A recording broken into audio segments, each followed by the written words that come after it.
Bismillahirrahmanirrahim. Welcome students. Today we will have a discussion and practice questions on recording of variances.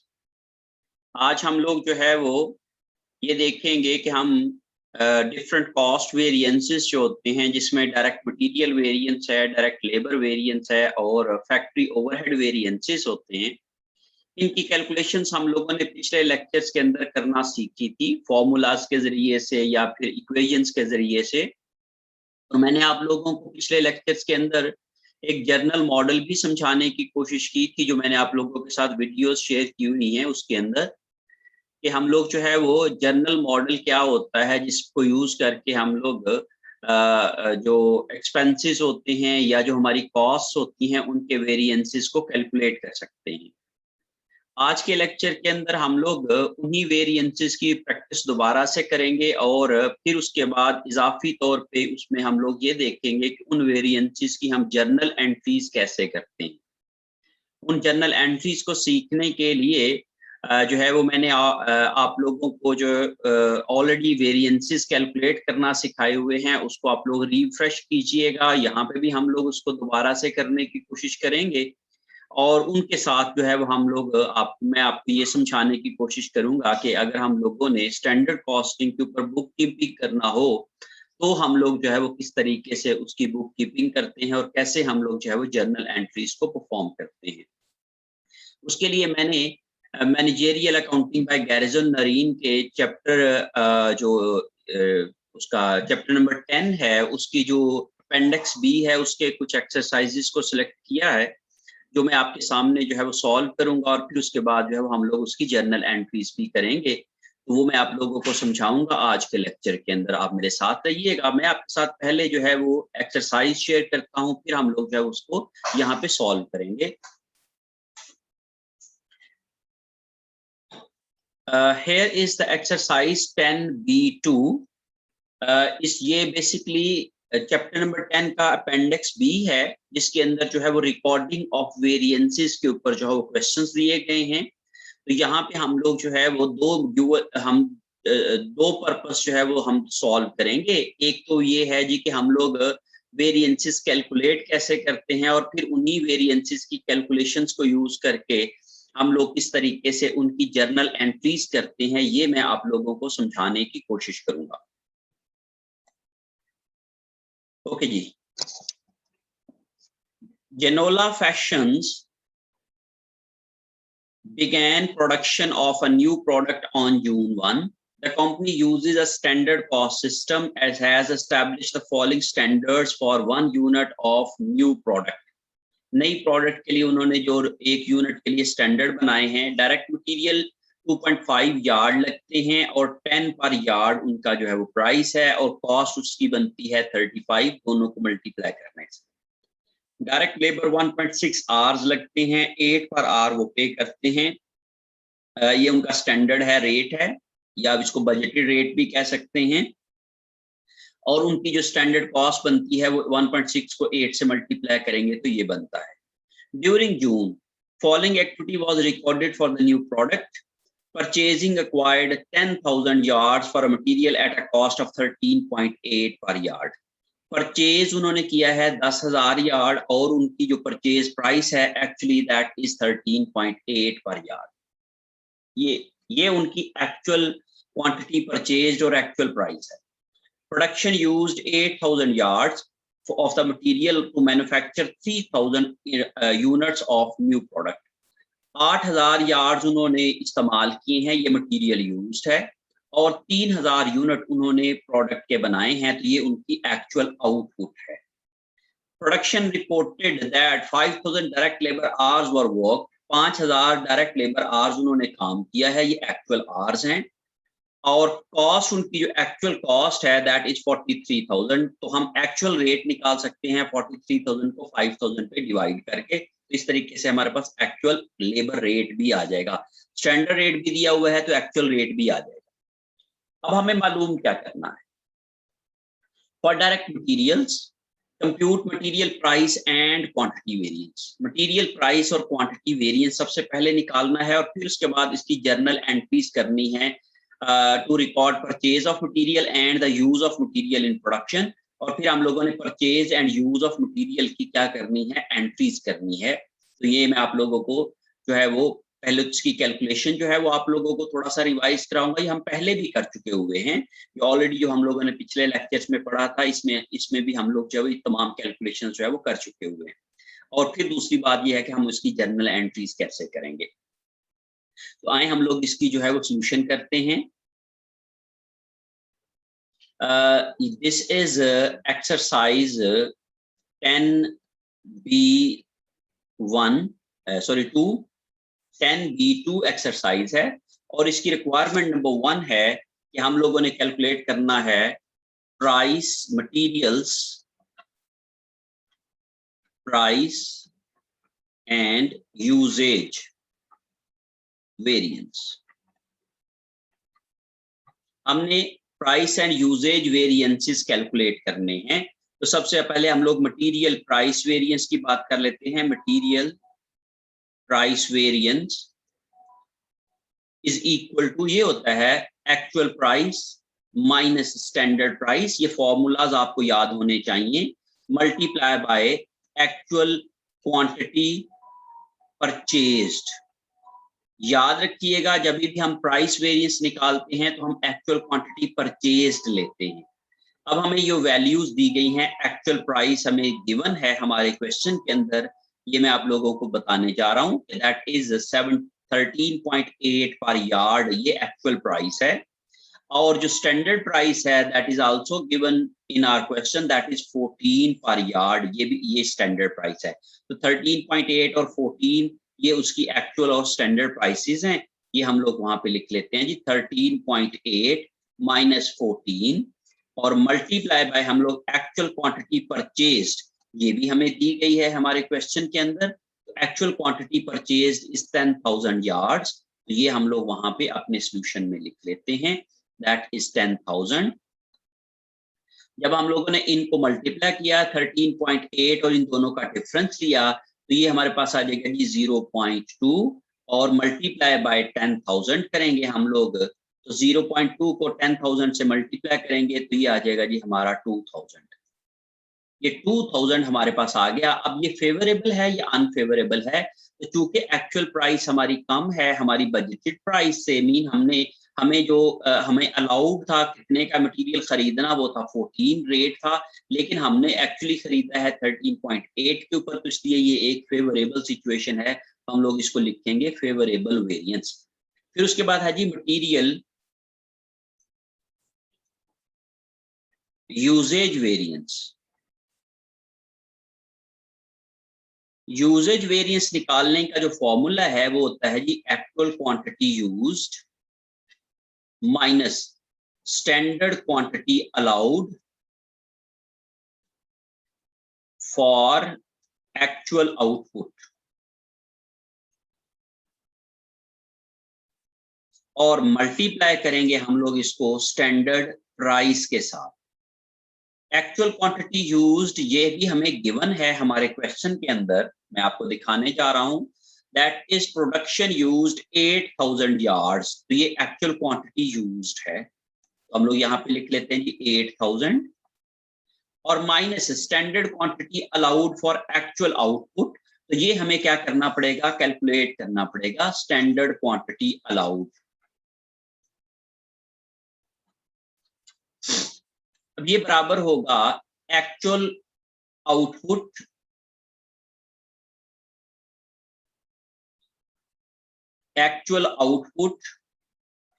Multiply by standard quantity per unit. Actual output को जब हम standard quantity per unit से multiply करते हैं तो हमारे पास standard quantity allowed for actual output आ जाता है। तो एक्चुअल आउटपुट हमें हमारे क्वेश्चन में गिवन है कि उन्होंने कितने यूनिट्स बनाए हैं, 3,000 यूनिट्स उन्होंने प्रोड्यूस किए हैं और एक यूनिट के ऊपर 2.5 यार्ड्स लगते हैं, तो इस तरीके से हमारे पास अलाउड क्वांटिटी आ जाएगी। तो 3,000 यूनिट्स हैं मल्टीप्लाई बाय 2.5 जो है वो इसके ऊपर वो लगते हैं, तो अगर हम लोग 3,000 को 2.5 से मल्टीप्लाई करेंगे तो ये हमारे पास जो है वो 7,000 7,500 की क्वांटिटी आ जाएगी। तो ये हम कह रहे हैं जी 7,500 पाउंड्स जो हैं, यार्ड जो हैं सॉरी, वो हम लोग मटेरियल यूज करना चाहिए हमें 3000 यूनिट बनाते हुए। हम लोग यहाँ पे लिख लेंगे जी 7,500 और मल्टीप्लाई बाय स्टैंडर्ड प्राइस जो कि हमें गिवन है, यहाँ पे भी मैंने लिखी है, दैट इज 14। मैं इसको 14 से मल्टीप्लाई कर दूंगा।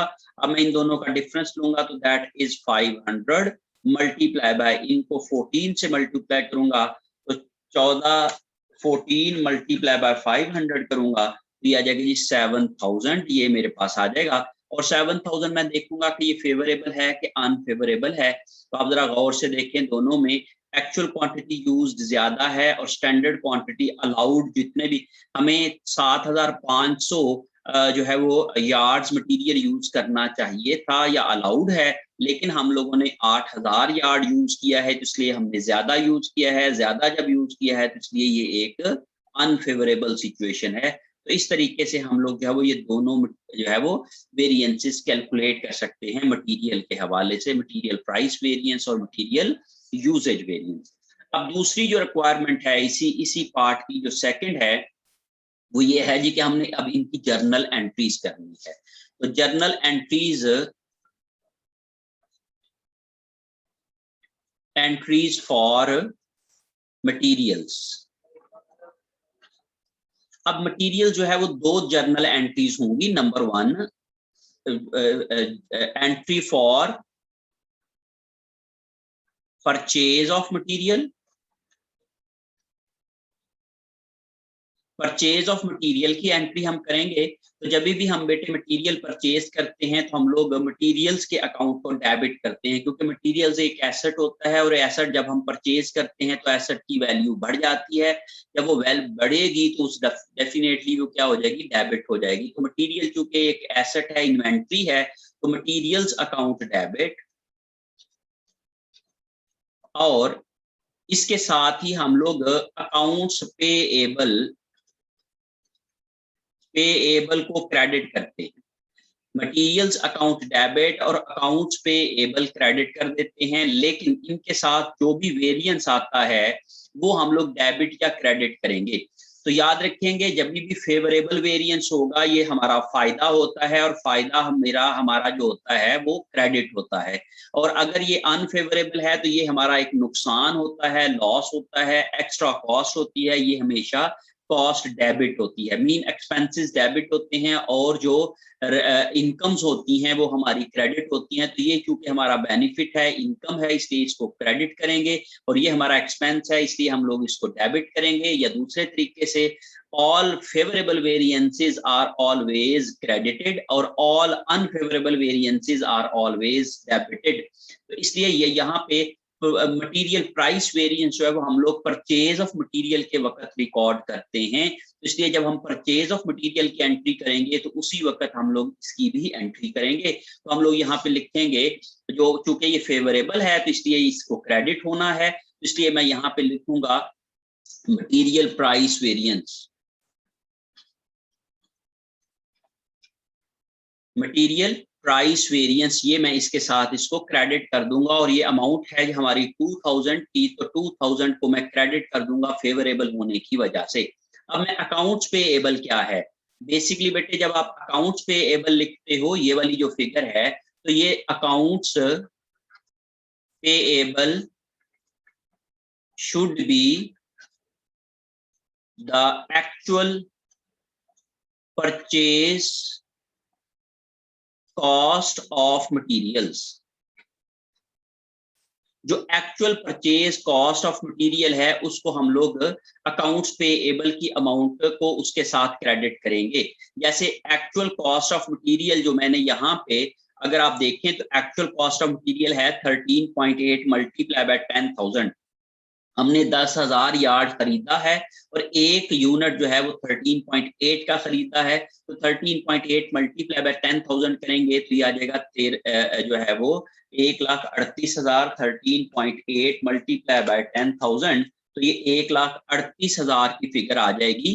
तो ये बेसिकली एक्चुअल जो अमाउंट परचेज ऑफ मटेरियल होती है, इसके साथ अकाउंट्स पेएबल को हम क्या करते हैं, जो है वो क्रेडिट करते हैं। जब अकाउंट्स पेएबल की जो अमाउंट होगी वो हम लोग एक्चुअल परचेज ऑफ मटेरियल की जो अमाउंट आएगी, एक्चुअल कॉस्ट ऑफ परचेजेस की जो अमाउंट आएगी उसको लिख देंगे। तो ये बेसिकली आएगा 1,38,000 की अमाउंट के साथ। और ये कैसे आया है, ये 13.8 रेट है, multiply bye 10,000 actual quantity purchased है। तो इस तरीके से आप इसकी जो है वो दोनों को मल्टीप्लाई करके ये वाली फिगर लिख देते हैं। और ये जो मटीरियल्स के अकाउंट को आप डेबिट करोगे तो materials account will be debited by standard cost of materials. Standard cost of material के साथ इसको डेबिट करेंगे। अब ये इसकी डेबिट करने के लिए हम लोग ये क्या है कि जो हमने मटीरियल परचेज किया है, जो भी एक्चुअल मटेरियल परचेज्ड है with standard price, actual material purchased on standard price जो है ये बेसिकली स्टैंडर्ड मटेरियल कॉस्ट आ जाएगी। तो हम यहाँ पे करेंगे 14 मल्टीप्लाई बाय 10,000 यूनिट्स को 14 स्टैंडर्ड प्राइस से मल्टीप्लाई करके जब करेंगे तो ये आ जाएगा हमारे पास 1,40,000। तो आप जरा गौर करें कि दोनों एंट्रीज के डेबिट और क्रेडिट जो हैं वो एंट्री के वो बराबर हो गए हैं। तो ये हम लोगों ने बेसिकली परचेज ऑफ मटेरियल को रिकॉर्ड किया है और उसी के साथ ही हम लोग मटेरियल प्राइस वेरिएंस को भी उसके साथ ही क्या करते हैं, एंट्री कर लेते हैं। अगर वो फेवरेबल होगा तो हम क्रेडिट करेंगे, अगर वो अनफेवरेबल होगा तो हम डेबिट करेंगे। और मटेरियल्स की अमाउंट को हम लोग कैलकुलेट करने के लिए ऑन स्टैंडर्ड करेंगे, डेबिट स्टैंडर्ड के साथ करेंगे, और अकाउंट्स पेएबल को हम लोग एक्चुअल की अमाउंट के साथ जो है वो क्रेडिट कर देंगे। और इन्हीं दोनों अमाउंट्स का जो फर्क होता है यही हमारा जो है वो प्राइस वेरिएंस कहलाता है। अब हम बात कर लेते हैं सेकंड एंट्री की। सेकंड एंट्री हम लोगों ने मटेरियल यूज्ड की एंट्री करनी है। मटेरियल यूज्ड की एंट्री जो है वो हम लोग किस तरीके से करेंगे, जब भी हम लोग मटेरियल इशूड टू प्रोडक्शन या मटेरियल यूज करते हैं तो हम वर्क इन प्रोसेस के अकाउंट को डेबिट कर देते हैं, वर्क इन प्रोसेस के अकाउंट को डेबिट करते हैं, और मटेरियल्स के अकाउंट को हम लोग क्रेडिट करते हैं, मटेरियल्स के अकाउंट को हम क्रेडिट करते हैं। ये बेसिकली हमारी क्या होती है, मटेरियल यूज्ड की एंट्री होती है। अब इसके अंदर क्योंकि हमारा यूजेज वेरिएंस जो है वो जब हम मटेरियल यूज करते हैं तो तब यूजेज वेरिएंस को रिकॉर्ड किया जाता है। तो यहाँ पे हम लोग मटेरियल यूजेज वेरिएंस है 7,000 अनफेवरेबल, और अनफेवरेबल वेरिएंस डेबिट होता है। तो यहाँ पे मैं लिखूंगा मटेरियल यूजेज वेरिएंस। अब यूजेज वेरिएंस जो है वो है हमारे पास 7,000 अनफेवरेबल, और ये चूंकि मैं डेबिट करूंगा, और मटेरियल्स के अकाउंट को मैं क्रेडिट करूंगा। और ये मटेरियल्स को जैसे मैंने स्टैंडर्ड पे डेबिट किया था, actual quantity purchase multiply by standard price, इसी तरीके से यहाँ पे मैं actual quantity used multiply by standard price करूंगा। तो यहाँ पे अगर ये standard price multiply by actual quantity used, तो इस तरीके से इन दोनों को जब मैं मल्टीप्लाई करूंगा 14 मल्टीप्लाई बाय 8,000, तो ये मेरे पास जो है वो मटेरियल यूज्ड की अमाउंट आ जाएगी। तो इस लिहाज से 1,12,000 की अमाउंट के साथ मैं इसको क्रेडिट कर दूंगा। और यहाँ पे मैं डेबिट क्या करूंगा, ये बेसिकली मैं डेबिट करूंगा quantity allowed multiply by standard price multiply by quantity allowed. जरा गौर से देखें, जो मैंने यहाँ पे कैलकुलेशंस की हैं यही वाली मैं वहां पे एंट्री में भी करूंगा। 8,000 मल्टीप्लाई बाय 14 ये एक्चुअल मटेरियल यूज्ड है मल्टीप्लाई बाय 14, और ये स्टैंडर्ड मटेरियल अलाउड है दैट इज 7,500 मल्टीप्लाई बाय 14। तो इन दोनों को मल्टीप्लाई करूंगा तो ये मेरे पास जो है वो डेबिट की अमाउंट आ जाएगी 7,500 के साथ मल्टीप्लाई करके। तो 14 मल्टीप्लाई बाय 7,500 ये मैं करूंगा तो ये मेरे पास जो है वो मेरे पास डेबिट की अमाउंट आ जाएगी दैट इज 1,05,000 की। तो 1,05,000 प्लस 7,000 तो 1,12,000 बन जाएगी। तो इस तरीके से ये मैं जर्नल एंट्री कर लूंगा मटेरियल यूजेज की। तो इस तरीके से मैं मटेरियल प्राइस वेरिएंस और मटेरियल यूजेज वेरिएंस कैलकुलेट करता हूं। तो मैंने ऑलरेडी पिछले लेक्चर्स में भी आपको समझाया था इसको कैलकुलेट करना, और फिर उसके बाद जो है वो इनकी जर्नल एंट्रीज में क्या करूंगा, तो चूंकि इसमें दो डिफरेंट जो टाइम स्टांसेस आती हैं, मीन परचेज की एंट्री के वक्त हम परचेज प्राइस वेरिएंस कैलकुलेट करते हैं और यूज्ड की एंट्री के वक्त हम लोग यूजेज वेरिएंस कैलकुलेट करते हैं और इसको रिकॉर्ड करते हैं। क्योंकि हम लोग परचेज मटेरियल किसी और वक्त पे कर रहे होते हैं और मटेरियल को यूज हम बाद में करते हैं, इसलिए हम लोग दो मुख्तलिफ टाइम पे ये वाला काम कर रहे हैं, इसलिए हम लोग दो मुख्तलिफ एंट्रीज करेंगे, दो मुख्तलिफ टाइम पे इसकी एंट्रीज करेंगे। तो ये जिस डेट को मटेरियल खरीदेंगे उस डेट को इसकी एंट्री होगी, और जिस डेट को हम लोग ये मटेरियल यूज करेंगे उस डेट को इसकी एंट्री होगी। तो इस तरीके से आप क्या कर सकते हो, इनकी एंट्रीज को रिकॉर्ड कर सकते हो और इसका एक जो है वो प्रॉपर बुक कीपिंग कर सकते हैं। और इनकी अमाउंट्स को कैसे कैलकुलेट करना है ये भी मैंने आप लोगों को समझाया है। और इस एंट्री के लिए अगर मैं डेबिट की बात करता हूं तो वर्क इन प्रोसेस वो डेबिट होगा किस अमाउंट के साथ, standard cost of material used, standard cost of material used. ये standard cost of material use होना है कि हम लोगों ने कितने स्टैंडर्ड मटेरियल यूज करना था और कितनी उसकी जो है वो कॉस्ट थी। तो ये बेसिकली आएगा standard price multiply by standard quantity allowed. ये दो अमाउंट्स को आप मल्टीप्लाई करके इसके डेबिट लिखेंगे और मटेरियल्स के अकाउंट को आप क्रेडिट करोगे, मटेरियल्स अकाउंट को आप क्रेडिट करेंगे और क्रेडिट की अमाउंट कैलकुलेट करने के लिए आप लिखोगे standard price multiply by actual quantity, actual quantity used. Actual quantity used की जो फिगर होगी इन दोनों को आप मल्टीप्लाई करके क्या करोगे, मटेरियल्स के अकाउंट को क्रेडिट कर दोगे। यहाँ पे भी यही वाली बात हो रही है कि इसकी ये जो डेबिट कैलकुलेट करने के लिए ये वाला, तो ये आ जाएगा जी हमारे पास standard price into actual quantity purchased. ये बेसिकली मैंने इसके साथ जो है वो मल्टीप्लाई करके इसकी फिगर निकाली है। और जो अकाउंट्स पेएबल है इसकी अमाउंट निकालने के लिए मैंने किया है actual price multiply by actual quantity purchased.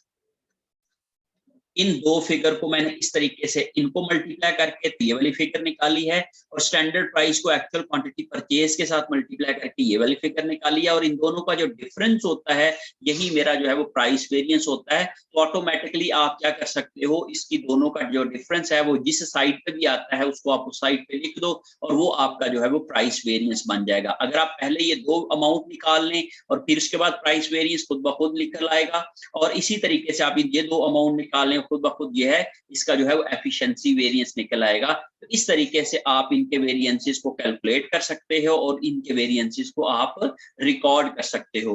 Hope so आप लोगों को ये तमाम कैलकुलेशंस और इसकी जो जर्नल एंट्रीज हैं वो आप लोगों को समझ आ गई होगी। Now let's move to the second part of the question. Second part of question में हमने मालूम करना है for direct labour compute the labour rate and efficiency variance. Labour rate और एफिशिएंसी वेरिएंस निकालना है और फिर हम लोगों ने उसकी जो है वो जर्नल एंट्री करनी है increase of direct labour cost for the month. Labour cost की हम लोगों ने एंट्री करनी है। तो हम लोग जो है वो इसको सॉल्व करते हैं। ये रिक्वायरमेंट नंबर 2 ए और बी दोनों करेंगे हम लोग। और यहाँ पे हम बात कर लीजिए ये रिक्वायरमेंट नंबर 2 आ गया और रिक्वायरमेंट नंबर 2 का ए जो है वो हम लोग लेबर रेट वेरिएंस और उसके बाद जो है वो लेबर एफिशिएंसी वेरिएंस निकालना है। तो लेबर रेट वेरिएंस का फॉर्मूला होता है बेटे actual rate minus standard rate into actual hours work, जो भी उन्होंने एक्चुअल आवर्स काम किया है। अब एक्चुअल रेट जो है वो हम लोग देखते हैं कि हमें गिवन है या नहीं है। अगर तो ये यहाँ पे देखें जी उन्होंने कहा जी कि 43,000 की कॉस्ट है और उसमें उन्होंने 5,000 घंटे काम किया है। तो रेट क्योंकि हमें यहाँ पे गिवन नहीं है लेकिन हम लोग मालूम कर सकते हैं। तो हम लोग यहाँ पे एक्चुअल रेट के लिए कैलकुलेशन करने के लिए एक्चुअल रेट बराबर होगा actual cost divided bye hours worked. Okay, actual cost है 43,000 और आवर्स वर्क हैं 5000, ये हमें गिवन है हमारे क्वेश्चन के अंदर। तो 43,000 को जब आप डिवाइड करोगे 5000 के ऊपर तो ये आ जाएगा जी 8.6 पर आवर जो है ये हमारे पास कॉस्ट आ जाएगी, एक्चुअल रेट आ जाएगा। तो मैं इसको 8.6 लिख लेता हूं, माइनस स्टैंडर्ड रेट जो हमें हमारे क्वेश्चन के अंदर गिवन है वो मैं आप लोगों को दिखाने जा रहा हूं, दैट इज 8 पर आवर। यहाँ पे हम 8 पर आवर एक्चुअल जो स्टैंडर्ड रेट लिख लेते हैं 8, और इसके एक्चुअल आवर्स वर्क जो अभी भी मैंने यहाँ पे लिखे हैं दैट इज 5000 आवर्स। तो इन दोनों को जब मैं इनका हल करूंगा तो 0.6 मल्टीप्लाई बाय 5000, तो ये मेरे पास आ जाएगा 0.6 को जब मैं 5000 के साथ मल्टीप्लाई करूंगा तो ये मेरे पास आ जाएगा जी 3000। तो ये 3000 का मेरे पास डॉलर की अमाउंट आ गई। और ये फेवरेबल है या अनफेवरेबल है, तो उसके लिए मैं देखता हूं कि मुझे बजटेड रेट जो अलाउड रेट था दैट वाज 8, लेकिन जो एक्चुअली मैंने रेट पे किया है दैट इज 8.6। क्योंकि मैंने ज्यादा पे किया है तो इसलिए ये अनफेवरेबल आ जाएगा, क्योंकि मेरा खर्चा ज्यादा हुआ है, तो इसलिए ओवर एक्सपेंसेस की वजह से क्या हो गया है, ये अनफेवरेबल सिचुएशन आ गई है। और इन वेरिएंसेस को एक्सप्लेन करना मैंने आप लोगों को पिछले लेक्चर्स के अंदर बड़े डिटेल में समझाया हुआ है, आपको ये एक्सप्लेन करने आने चाहिए। फिर उसके बाद जो दूसरा है जी लेबर एफिशिएंसी वेरिएंस।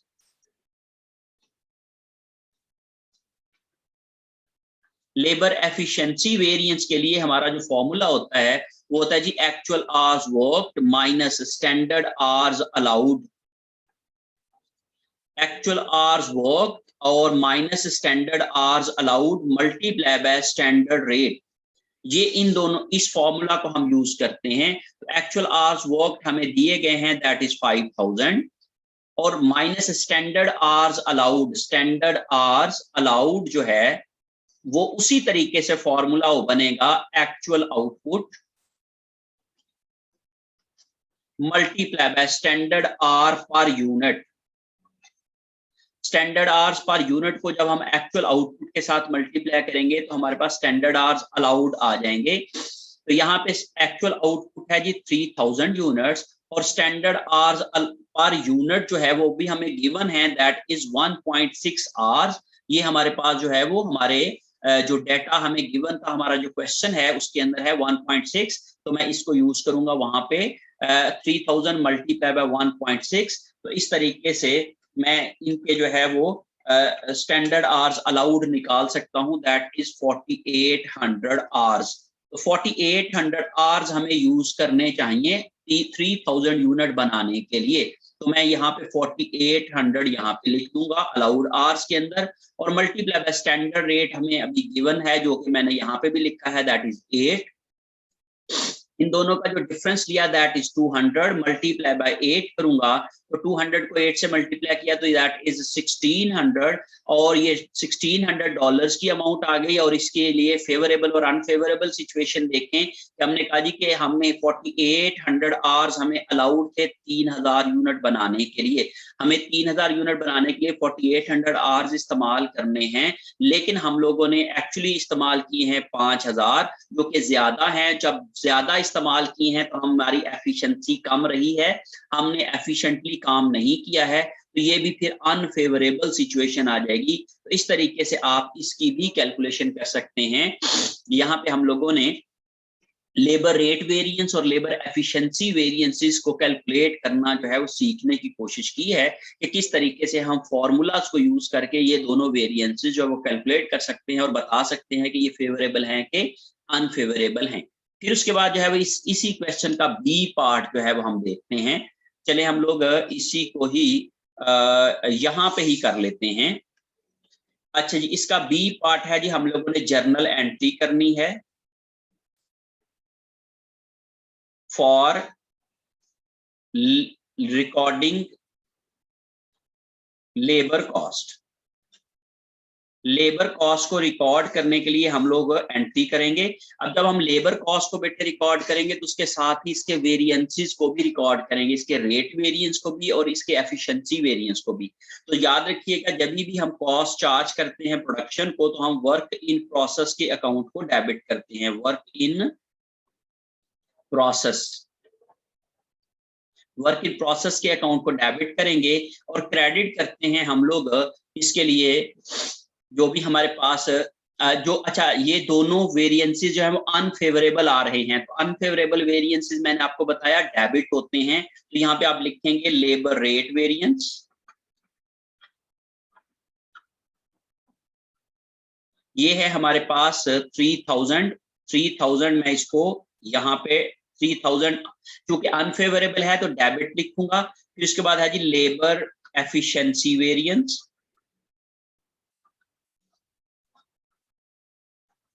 ये भी मेरे पास जो है वो अनफेवरेबल है, या दैट इज 1600, तो मैं 1600 अनफेवरेबल लिखूंगा और मैं क्रेडिट करूंगा बेटे पेरोल के अकाउंट को क्रेडिट कर दूंगा, पेरोल अकाउंट को मैं क्रेडिट कर दूंगा। अब यहाँ पे जो डेबिट और क्रेडिट्स की अमाउंट है ये दो तो मैंने इजीली लिख ली यहाँ से इन फिगर्स से, लेकिन ये जो डेबिट करनी है और ये जो क्रेडिट करनी है ये मैं आपको बताने जा रहा हूँ। यहाँ पे आप ये देखें जी कि वर्क इन प्रोसेस को आप डेबिट करोगे और डेबिट के लिए जो अमाउंट यूज करोगे वो बेसिकली यहाँ से आपको फॉर्मूले से ही पता चल जाएगी कि आप लोग डेबिट के लिए standard hours allowed into standard rate जो है, standard rate multiply by standard hours allowed, जब आप लोग इन दो फिगर्स को मल्टीप्लाई करोगे मीन कि हम लोगों ने कितने एक्चुअल प्रोडक्शन के लिए कितने आवर्स लगने चाहिए थे और एक्चुअल जो स्टैंडर्ड रेट क्या है, तो स्टैंडर्ड रेट के ऊपर इसका जो भी हमारे पास कॉस्ट बनती है इसको हम कहते हैं स्टैंडर्ड लेबर कॉस्ट। ये हमारी स्टैंडर्ड लेबर कॉस्ट बनेगी for actual output, for actual production. Actual production के लिए जो स्टैंडर्ड लेबर कॉस्ट होती है उसके साथ हम लोग इसको डेबिट करते हैं। तो आप देखें जी स्टैंडर्ड रेट है हमारे पास, दैट इज जो हमने यहाँ पे यूज किया है दैट इज 8, और स्टैंडर्ड आवर्स अलाउड जो है दैट इज 4800। तो 8 को 4800 से जब आप मल्टीप्लाई करोगे तो आपके पास जो है वो डेबिट की अमाउंट आ जाएगी 38,400, 38,400 की अमाउंट आ जाएगी इन दोनों को मल्टीप्लाई करने के। और जो पे रोल के अकाउंट को आप क्रेडिट करोगे, पे रोल के अकाउंट को जो आप क्रेडिट कर रहे हो ये आपके पास एक्चुअल लेबर कॉस्ट जो है वो उससे ये वाली अमाउंट जो है वो क्रेडिट हो जाएगी। और एक्चुअल लेबर कॉस्ट होती है actual rate multiply by actual hours. Actual rate को एक्चुअल आवर्स के साथ जब आप मल्टीप्लाई करते हो तो ये वाली कॉस्ट आ जाती है। तो आप यहाँ पे देखें जी कि एक्चुअल रेट है हमारे पास 8.6 और एक्चुअल आवर्स है हमारे पास दैट इज 5000।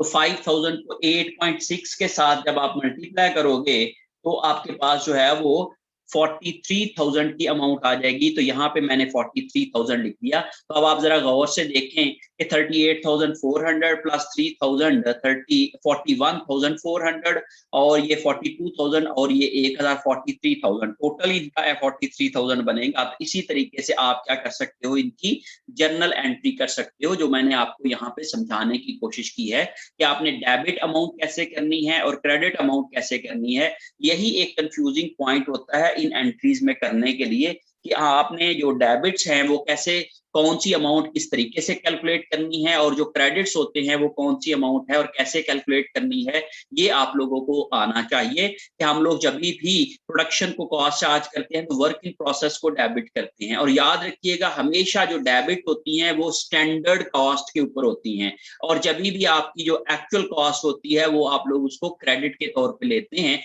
जैसे पेरोल की एक्चुअल कॉस्ट है, जैसे मटेरियल की एक्चुअल कॉस्ट अकाउंट्स पेएबल है, या इसी तरीके से आप जब FOH के भी करेंगे तो FOH के भी आप एक्चुअल FOH जो है वो आप क्रेडिट करते हैं। तो उस सूरत में भी आप लोग जो है वो उसकी जो एक्चुअल पेमेंट होती है उसको आप लोग क्रेडिट करते हैं। और एक्चुअल और स्टैंडर्ड कॉस्ट का जो फर्क होता है वही हमारे वेरिएंसेस कहलाते हैं। और ये हम लोगों ने यहाँ पे जो अनफेवरेबल वेरिएंसेस होते हैं उनको हम डेबिट करते हैं और जो फेवरेबल वेरिएंसेस होते हैं उनको हम लोग क्रेडिट करते हैं। तो इस तरीके से आप जो है ये तमाम कैलकुलेशन को कर सकते हैं और इसकी जर्नल एंट्रीज को समझ सकते हैं। होप सो आप लोग इन तमाम कैलकुलेशंस को समझ गए होंगे और एंट्री जो है वो अब आप लोग जो है वो कर सकते होंगे।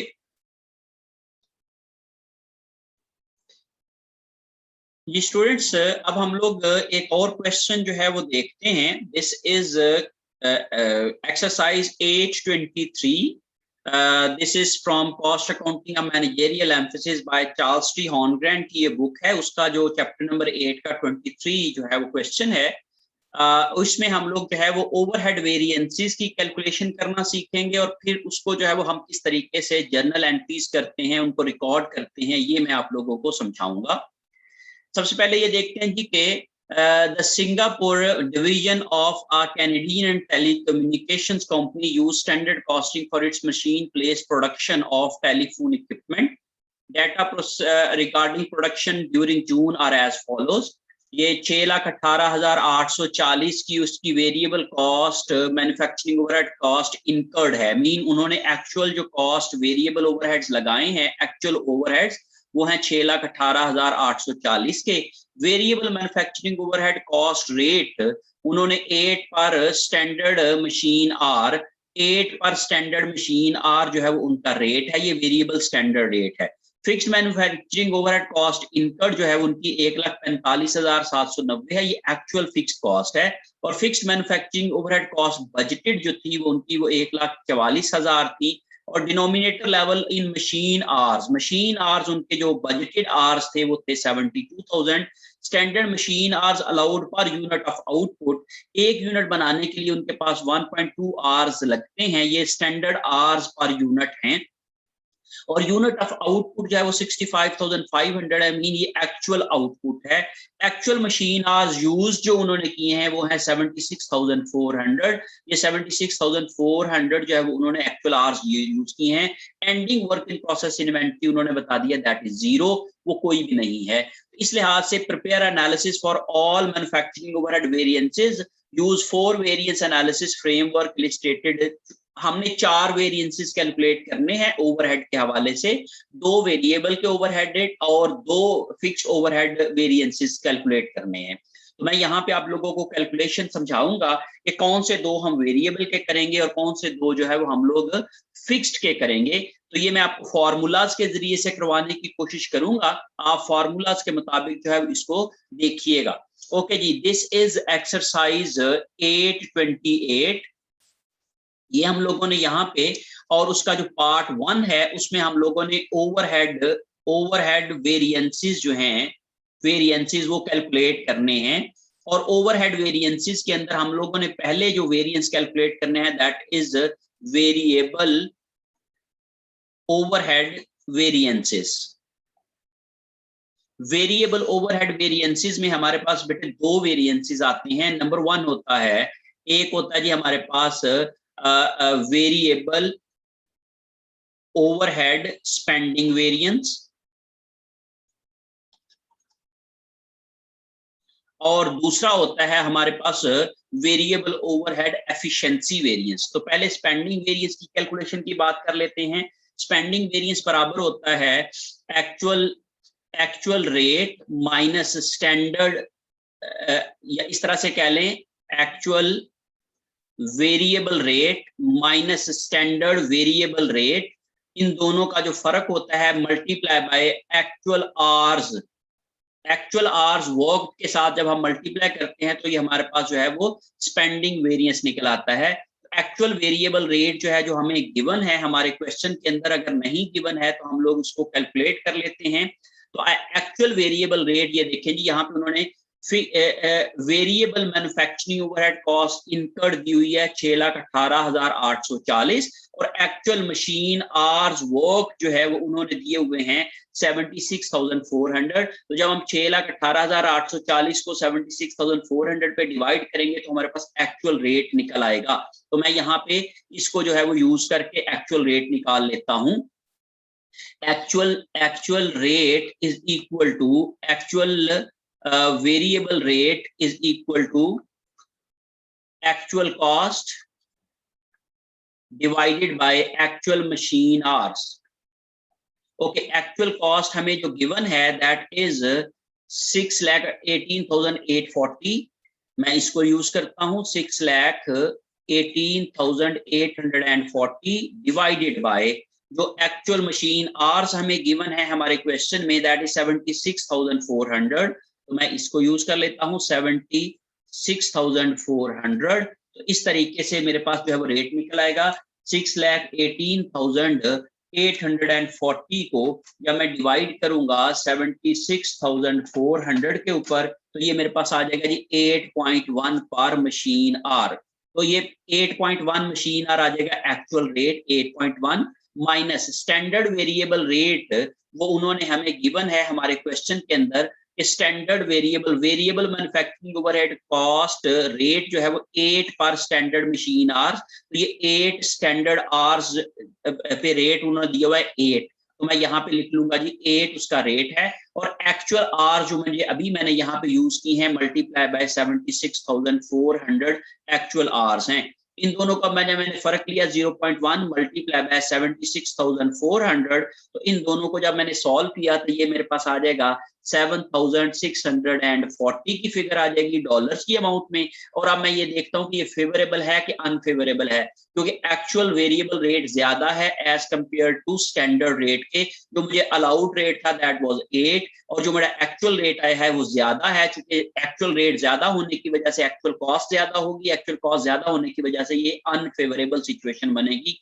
तो इसलिए मैं यहाँ पे इसको लिखूंगा अनफेवरेबल। तो ये मेरे पास जो है वो वेरिएबल ओवरहेड स्पेंडिंग वेरिएंस आ गया। नंबर 2 मुझे कैलकुलेट करना है variable overhead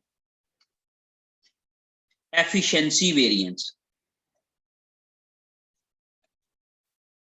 variable overhead efficiency variance बिल्कुल लेबर एफिशिएंसी वेरिएंस की तरह का ही फॉर्मूला बनता है। यहाँ पे लिखूंगा actual machine hours minus standard machine hours allowed, और मल्टीप्लाई बाय करूंगा स्टैंडर्ड रेट जो मुझे गिवन है। एक्चुअल मशीन आवर्स मुझे मालूम है 76,400 के, और स्टैंडर्ड मशीन आवर्स अलाउड जो है वो स्टैंडर्ड आवर्स या स्टैंडर्ड मशीन आवर्स अलाउड ये बराबर होंगे actual output multiply by standard machine hour per unit.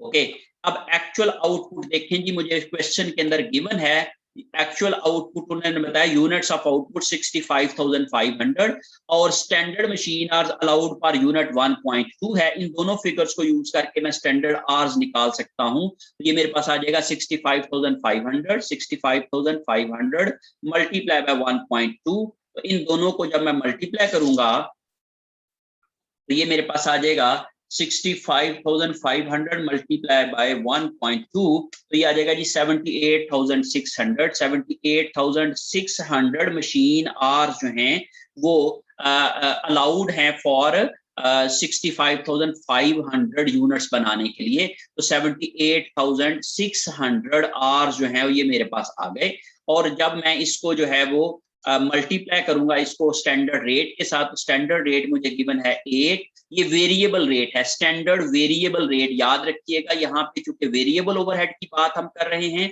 इसलिए स्टैंडर्ड वेरिएबल रेट आएगा यहाँ पे।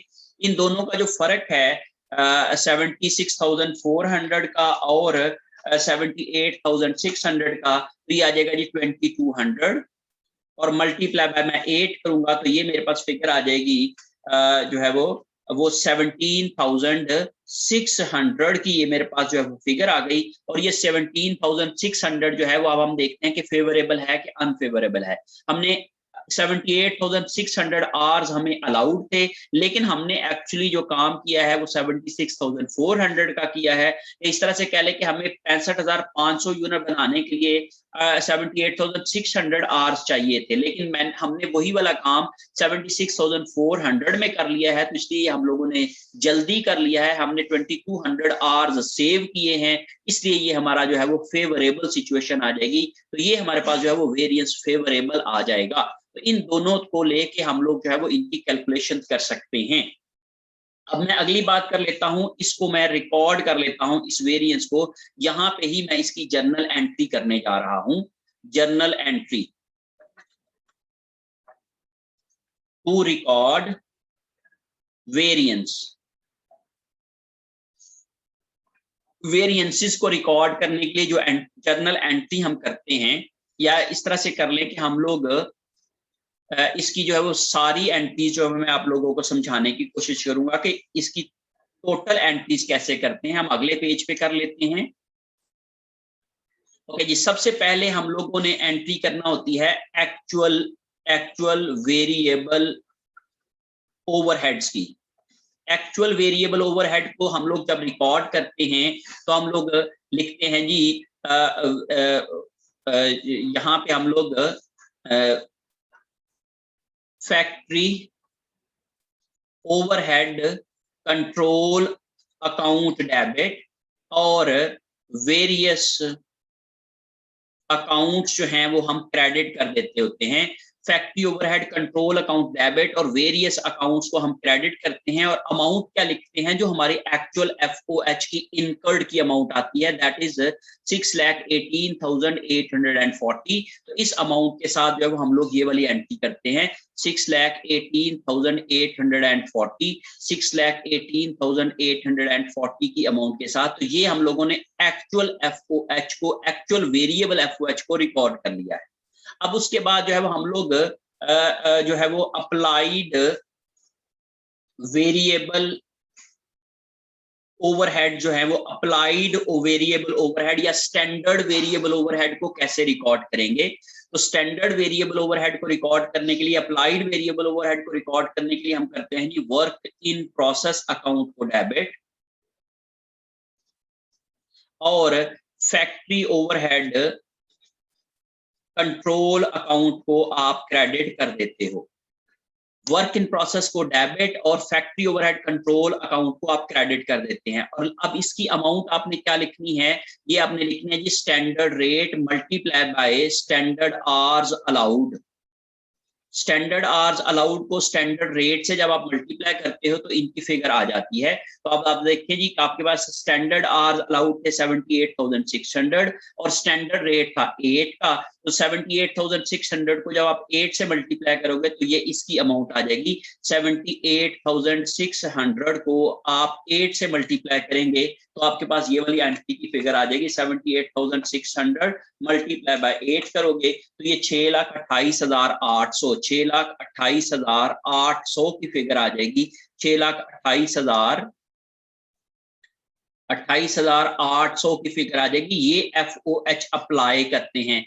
याद रखिएगा, एक्चुअल एफओएच इज रिकॉर्डेड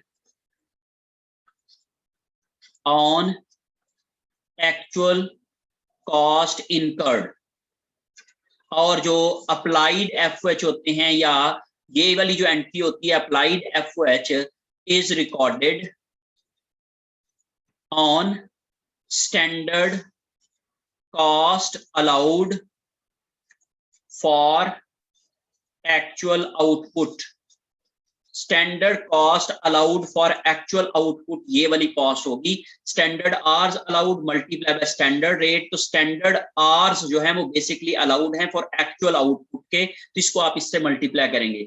अब अगर इसकी तीसरी एंट्री करते हैं, जो कि हम लोग एक एंट्री भी कर सकते हैं, तो वो होती है जी वेरिएंसेस को रिकॉर्ड करने की। वेरिएंसेस एंट्री जो है वो आप क्या करेंगे, वेरिएंसेस की एंट्री करने के लिए आप वर्क इन्हीं दो एंट्रीज को आप मर्ज कर देते हो। वर्क इन प्रोसेस के अकाउंट को आप क्या कर देते हो, डेबिट, और इसकी अमाउंट जैसे हमने यहाँ पे ये कैलकुलेट की है 78,600 मल्टीप्लाई बाय 8 करके, मीन ये करना है आपने standard hours standard rate multiply by standard hours allowed. तो इससे इसी लिहाज से आप क्या करते हो, 78,600 मल्टीप्लाई बाय 8 आप करोगे तो ये आ जाएगा जी 6,28,800 की फिगर आ जाएगी। फिर उसके बाद जो है वो आपके पास जो वेरिएंसेस थे वो आप जरा गौर करें कि आपके पास जो दोनों वेरिएंसेस थे, एक अनफेवरेबल है और दूसरा जो है वो फेवरेबल है। जो अनफेवरेबल है वो डेबिट हो जाएगा, जो फेवरेबल है वो क्रेडिट हो जाएगा। तो आप जो अनफेवरेबल है पहले उसको आप लोग डेबिट करेंगे, वो है वेरिएबल ओवरहेड स्पेंडिंग वेरिएंस। यहाँ पे आप लिखोगे स्पेंडिंग वेरिएंस। स्पेंडिंग वेरिएंस आपने डेबिट कर देना है, वो है 7,640 की अमाउंट के साथ। तो 7,640 के साथ आप इसको डेबिट कर दोगे। और उसके साथ जो है वो अब आ जाता है आपके पास दूसरा variance, that is efficiency variance. वो आपका क्रेडिट है, वो फेवरेबल है, वो क्रेडिट होगा। तो वो आप लोग जो है वो एफिशिएंसी वेरिएंस वो आप लिखोगे जी 17,000 17,600 के साथ क्रेडिट, 17,600 के साथ क्रेडिट, और उसके साथ आप लिखोगे जो आपने वेरियस अकाउंट्स को आप लोगों ने क्रेडिट किया है, या FOH के कंट्रोल अकाउंट को आप लोग क्या कर देंगे, क्रेडिट कर देंगे। इसी लिहाज से आप लोग जो है वो वर्क इन प्रोसेस के अकाउंट को डेबिट करेंगे और FOH के कंट्रोल अकाउंट को आप क्रेडिट कर देंगे। ये वाली जो अमाउंट जो थी, तो आप लोग FOH कंट्रोल अकाउंट को आप क्रेडिट कर देंगे, और इसकी अमाउंट जो है, ये वाली अमाउंट, ये मैं लिखूंगा actual hours multiply by actual rate, या फिर इसको ले ले कि actual variable overhead cost incurred, actual variable overhead cost incurred की अमाउंट के साथ इसको मैं क्या कर दूंगा, क्रेडिट कर दूंगा FOH के कंट्रोल अकाउंट को। ये 6,18,840, 6,18,840 की अमाउंट के साथ। अब आप जरा इन दोनों अमाउंट्स को अगर आप प्लस करते हो, 6,28,800 प्लस करेंगे आप इसके अंदर 7,640, तो ये आपके पास आ जाएगा 6,36,440, और उसमें से आप माइनस कर दें 6,18,840, और इसमें से आप करोगे तो ये 17,600 इनका फर्क है। तो इन दोनों का टोटल और इन दोनों का टोटल जो है वो बराबर आ जाएगा। इस तरीके से आप सिर्फ ये वाली एक एंट्री भी कर सकते हो, और उन दोनों को इन दोनों को मर्ज करके ये एंट्री बन रही होती है। आप सिर्फ ये वाली एंट्री भी कर सकते हैं, क्योंकि हमें सिर्फ वेरिएंसेस की एंट्री ये रिक्वायर होती है। अदरवाइज आप ये 3 स्टेप में भी एंट्रीज कर सकते हैं कि पहले आप एक्चुअल FOH को रिकॉर्ड करें, फिर आप लोग अप्लाइड FOH को रिकॉर्ड करें, और फिर उसके बाद जो है आप इन दोनों का जो फर्क होता है, उनके जो 2 डिफरेंट जगहों पे फर्क जाता है, एक स्पेंडिंग वेरिएंस में और एक एफिशिएंसी वेरिएंस में, आप उसको भी आप यहाँ पे रिकॉर्ड कर सकते हो। तो इस तरीके से आपकी ये वाली जो जर्नल एंट्रीज हैं ये कंप्लीट हो जाती हैं। होप सो आप लोग जो है वो वेरिएबल ओवरहेड को कैलकुलेट करना और उसकी जर्नल एंट्रीज करना सीख गए होंगे। अच्छा जी बेटे, now let's move to the next part. इसमें हम लोग जो है वो फिक्स्ड ओवरहेड वेरिएंसेस जो हैं वो कैलकुलेट करते हैं। फिक्स्ड ओवरहेड वेरिएंसेस में पहले नंबर पे हम लोग fixed overhead expenditure variance,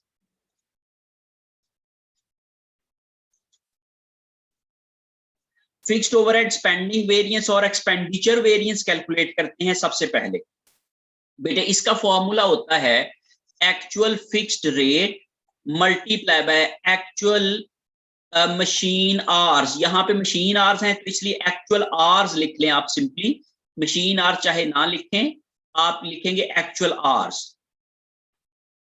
okay, और माइनस करते हैं इसमें से जो आपके पास बजटेड आवर्स होते हैं, बजटेड जो भी आपके FOH होते हैं उसमें से आप माइनस कर देते हो। तो यहाँ पे आप लोग budgeted fixed rate multiply by budgeted hours, इन दोनों का जब आप फर्क लेते हो तो आपके पास जो है वो फिक्स्ड ओवरहेड एक्सपेंडिचर वेरिएंस आ जाता है। तो actual fixed rate multiply by actual hours का मतलब होता है एक्चुअल फिक्स्ड कॉस्ट। तो एक्चुअल फिक्स्ड कॉस्ट जो है वो मैं क्वेश्चन से देख के यहाँ पे लिख लेता हूँ। तो देखिए जी, यहाँ पे fixed manufacturing overhead cost incurred 1,45,790, चूंकि मुझे ये दे दिया गया है तो मैं इसलिए इसको पहले रेट कैलकुलेट करूंगा, फिर इसको मल्टीप्लाई करके फिर यही अमाउंट निकलेगी, इसलिए मैं इसकी टोटल ही अमाउंट को यूज कर लेता हूँ 1,45,790। तो ये मैं यहाँ पे लिख लूंगा एक्चुअल कॉस्ट। ये बेसिकली होती है एक्चुअल फिक्स्ड कॉस्ट, और ये होती है minus static budgeted fixed cost. ये स्टैटिक बजटेड या बजटेड फिक्स कॉस्ट होती है। ओके, अब ये एक्चुअल फिक्स कॉस्ट है जो कि मुझे मेरे क्वेश्चन के अंदर गिवन है, दैट इज 145,790। तो मैं यहाँ पे लिख लेता हूँ जी 145,790 ये आ गई, माइनस बजटेड FOH। जरा गौर से देखें कि बजटेड जो है वो रेट दिया गया है fixed manufacturing overhead cost budgeted cost भी दी गई है, 1,44,000 की बजटेड कॉस्ट दी गई है। तो मैं यहाँ पे 1,44,000 ये लिख लेता हूँ, 1,44,000 ये मेरे पास बजटेड कॉस्ट आ गई है।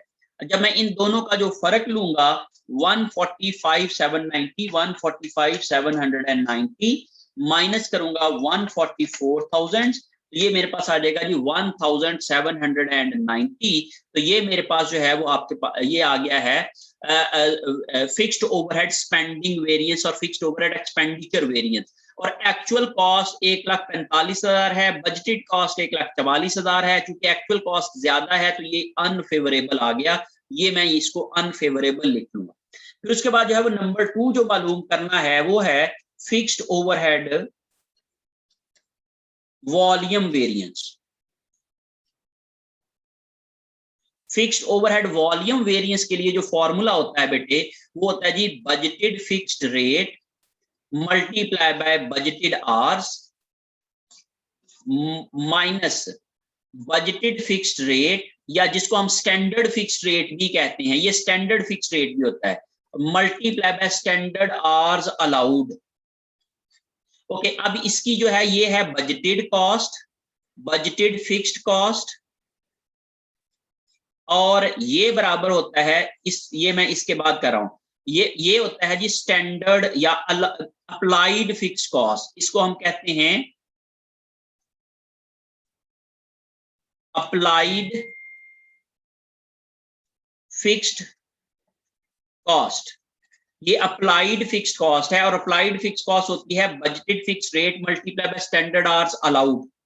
अभी हमने यहाँ पे बजटेड जो है वो तो अभी यहाँ पे लिखते हैं 1,44,000, ये मैंने यहाँ पे लिख दिया, माइनस बजटेड फिक्स्ड रेट। अब हम ये देख लेते हैं जी बजटेड फिक्स्ड रेट जो है वो हमारे पास नहीं गिवन है, लेकिन हमें 1,44,000 कॉस्ट दी गई है और उसके डिनोमिनेटर लेवल एक्टिविटी भी दे दी गई है। 1,44,000 के 72,000 उसकी एक्टिविटी है, तो 1,44,000 को जब मैं 72,000 पे डिवाइड करूंगा तो ये मेरे पास जो है वो बजटेड रेट निकल आएगा। तो यहाँ पे मैं लिख लेता हूँ जी budgeted fixed rate is equal to budgeted fixed cost divided by denominator level activity, या बेस इसको कह लें। बजटेड फिक्स कॉस्ट है जी 1,44,000 और डिनोमिनेटर लेवल एक्टिविटी है जी 72,000। जब मैंने 1,44,000 को 72,000 पे डिवाइड किया तो ये मेरे पास 2.0 पर आर जो है वो पर मशीन आर जो है वो ये मेरे पास रेट आ गया। तो मैं यहाँ पे लिखूंगा जी 2.0 रेट आ गया। और standard hours allowed, standard hours allowed बेटे मैंने यहाँ पे पिछले वाले क्वेश्चन के अंदर भी निकाल लेते, that is standard hours allowed 78,600, ये वाली जो फिगर थी। तो स्टैंडर्ड आवर्स अलाउड अगर मैं बात करता हूं, स्टैंडर्ड आवर्स अलाउड ये बराबर होंगे actual output multiply by standard machine hour per unit, per unit.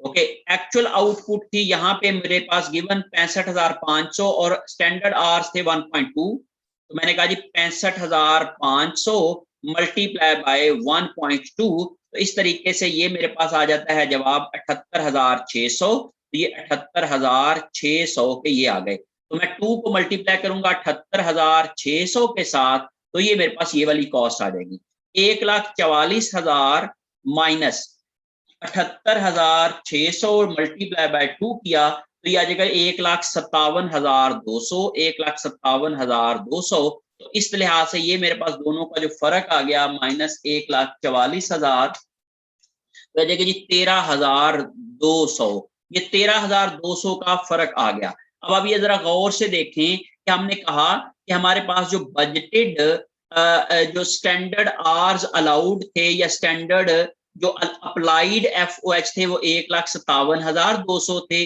लेकिन जो हम लोगों ने बजट FOH किए थे वो क्या किए थे 1,44,000 किए थे। तो चूंकि हम लोगों ने 1,44,000 की फिक्स कॉस्ट जो करनी थी, लेकिन जो हम लोगों ने एक्चुअली काम किया है वो बनी है हमारे पास 1,57,200 का काम किया है। मीन हमने जो फिक्स्ड एक्सपेंसेस लगाए थे या एस्टिमेट किए थे वो थे 1,44,000, लेकिन यहाँ पे हम लोगों ने 1,57,200 का काम किया है। इसका मतलब ये हुआ कि हमने उसी कॉस्ट के अंदर ज्यादा यूनिट बनाए हैं, ज्यादा यूनिट का काम किया है, तो इसलिए ये एक फेवरेबल सिचुएशन बन जाती है।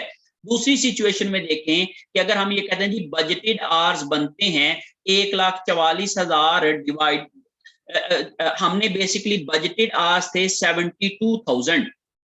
मैं आपको सिर्फ समझाने के लिए, बजटेड आवर्स थे 72,000 के, और जो हमारे पास स्टैंडर्ड आवर्स हैं वो हैं 78,600 के। तो हमने ये कहा कि बजट हमने किए थे इतने आवर्स का, लेकिन हमने एक्चुअली जो काम किया है वो किया है 78,600 के आवर्स का। तो हम लोगों ने एक्चुअली ज्यादा आवर्स को यूज किया है, एक्चुअली ज्यादा हम लोगों ने अपनी जो कैपेसिटी है उसको, हम कैपेसिटी से ज्यादा हमने काम किया है। जब हम ज्यादा कैपेसिटी से काम करते हैं तो ये हमारी एक फेवरेबल सिचुएशन बनती है। या इस तरह से कह लें कि अगर हमारे बजटेड आवर्स कम होंगे स्टैंडर्ड आवर्स से, अगर बजटेड आवर्स कम होंगे स्टैंडर्ड आवर्स से, तो इस सूरत में हमारा एक फेवरेबल वेरिएंस बनता है, जो मैंने आपको पिछली क्लासेस में भी समझाने की कोशिश की थी कि ये बेसिकली हम लोग अगर बजट से कम अगर हम लोग अपनी प्रोडक्शन करते तो हमने अपनी कैपेसिटी को जाया करना था, लेकिन यहाँ पे हमने बजट आवर्स से ज्यादा आवर्स का काम किया है, तो इसलिए हम लोगों ने अपनी कैपेसिटी को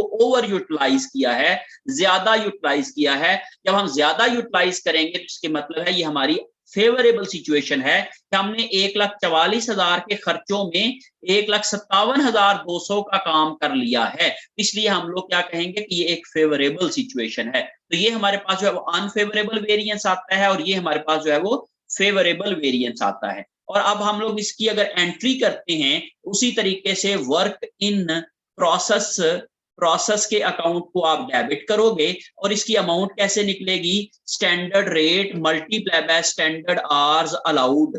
स्टैंडर्ड आवर्स अलाउड को स्टैंडर्ड रेट से मल्टीप्लाई करेंगे तो ये फिगर निकल आएगी। स्टैंडर्ड रेट था हमारे पास अभी जो हम लोगों ने कैलकुलेट किया है 2.0, और स्टैंडर्ड आवर्स अलाउड थे 78,600 के। इन दोनों को जब हमने मल्टीप्लाई किया तो हमारे पास जो फिगर आती है दैट इज 1,57,200। 1,57,200 की ये डेबिट फिगर आ गई। फिर उसके बाद हम देखते हैं कि हमारे वेरिएंसेस क्या हैं। ये हमारा वेरिएंस है, एक्सपेंडिचर वेरिएंस है अनफेवरेबल, तो ये डेबिट होगा। तो ये हम लिखेंगे यहाँ पे fixed overhead expenditure variance debit करेंगे, और इसकी अमाउंट हम लिखेंगे 1,790 के साथ। और फिर उसके बाद ये वाला जो वेरिएंस है वो हमारा फेवरेबल है, तो ये क्रेडिट होगा। ये हम लिखेंगे fixed overhead volume variance. Fixed overhead volume variance जो है वो हम लोगों ने लिखा है 13,200 से फेवरेबल है, तो ये हम लोग 13,200 से इसको क्रेडिट करेंगे, ये चूंकि ये फेवरेबल है। और आखिर में जो हम लोग करेंगे वो हम कहेंगे FOH control account. FOH control account जो है वो हम क्रेडिट कर देंगे। FOH कंट्रोल अकाउंट बेटे जो आपके एक्चुअल FOH होते हैं वो आपके FOH कंट्रोल अकाउंट में जाते हैं। तो ये जो एक्चुअल FOH थे वो थे 1,45,790। ये जो एक्चुअल FOH के साथ करेंगे आप लोग, ये वाली जो अमाउंट होगी ये होगी एक्चुअल FOH की अमाउंट। तो एक्चुअल FOH इनकर्ड जो भी हैं, या इसको आप लोग actual rate multiply by actual hours के साथ मल्टीप्लाई करके लिखते हैं। तो ये हमें चूंकि गिवन है हमारे क्वेश्चन के अंदर वो है 1,45,790, तो 1,45,790 की अमाउंट है। अगर आप इन दोनों को प्लस करेंगे 1,45,790 प्लस करोगे आप लोग 13,200 को, तो ये बराबर आ जाएगा 1,58,990। और इसी तरीके से आप इन दोनों को भी प्लस करेंगे 1,57,200 जमा 1,790, तो ये 1,58,990 जो है डेबिट और क्रेडिट दोनों के बराबर हो जाएंगे। तो इसलिए आप ये देखो जरा गौर से कि ये बेसिकली क्या थे, ये थे हमारे अप्लाइड एफओएच, ये थे हमारे अप्लाइड एफओएच, और ये थे हमारे एक्चुअल एफओएच। और इन दोनों का जो अप्लाइड का और एक्चुअल का जो फर्क होता है, इसको हम कहते हैं अंडर और ओवर अप्लाइड, अंडर और ओवर अप्लाइड। अब इन दोनों में जो 1,57,200 माइनस 1,45,790 790 करेंगे तो ये आ जाएगा जी 11,410, 11,410। ये बेसिकली क्या है, 11,410 है। और ये चूंकि हमने कहा जी एक्चुअल एफओएच है 1,45,790, लेकिन हमने अप्लाई किए हैं 1,57,200, तो ये इसका मतलब है कि ये हमारे पास ओवर अप्लाइड थे, ये ओवर अप्लाइड एफओएच थे। और ओवर अप्लाइड का जो फर्क था इन दोनों का, जिसको हम लोग total FOH, fixed FOH variance भी कहते हैं, इन दोनों में जो रेट की वजह से या स्पेंडिंग की वजह से फर्क आया है, वो आया है 1,790 का अनफेवरेबल। और जो हमारा वॉल्यूम की वजह से हमारे जो फिक्स्ड ओवरहेड्स हैं या हमने कैपेसिटी को ज्यादा यूटिलाइज किया है, उसकी वजह से जो हमारा जो एक्सपेंसेस की बचत हुई है, जो हमारे कॉस्ट की सेविंग हुई है, वो है 13,200 की। तो इस लिहाज से हम कहते हैं जी 13,200 जो है वो ये एक फेवरेबल वेरिएंस है, जो कि हमारा एक्स्ट्रा प्रोडक्शन करने की वजह से, उसी कैपेसिटी के अंदर एक्स्ट्रा प्रोडक्शन करने की वजह से हमें जो फायदा हुआ है वो हुआ है 13,200 का। और जो हमने एक्सपेंडिंग की है, जो हमने खर्चे पे किए हैं जो है उसके हवाले से, जो एक्चुअल खर्चे पे किए हैं और जो हमारे बजट थे, उन दोनों का जो फर्क है वो हमारा क्या है, अनफेवरेबल है। क्योंकि जो हमने बजट किया था और उससे हमने एक्चुअल खर्चे चूंकि ज्यादा किए हैं, तो जो ज्यादा किए हैं वो हमारा अनफेवरेबल स्पेंडिंग वेरिएंस आता है। तो इस तरीके से हम लोग जो है वो फिक्स्ड ओवरहेड के दो वेरिएंसेस को कैलकुलेट कर सकते हैं, जिसमें फिक्स्ड ओवरहेड एक्सपेंडिचर या स्पेंडिंग वेरिएंस है, दूसरा जो है वो हमारे पास फिक्स्ड ओवरहेड वॉल्यूम वेरिएंस है। इसको हम लोग idle capacity variance, idle capacity variance भी कहते हैं। तो चूंकि यहाँ पे हम लोगों ने आइडल कैपेसिटी ये नहीं हुई है, हमारी ओवर कैपेसिटी हुई है, हमने अपनी कैपेसिटी से ज्यादा काम किया है। लॉजिक क्या है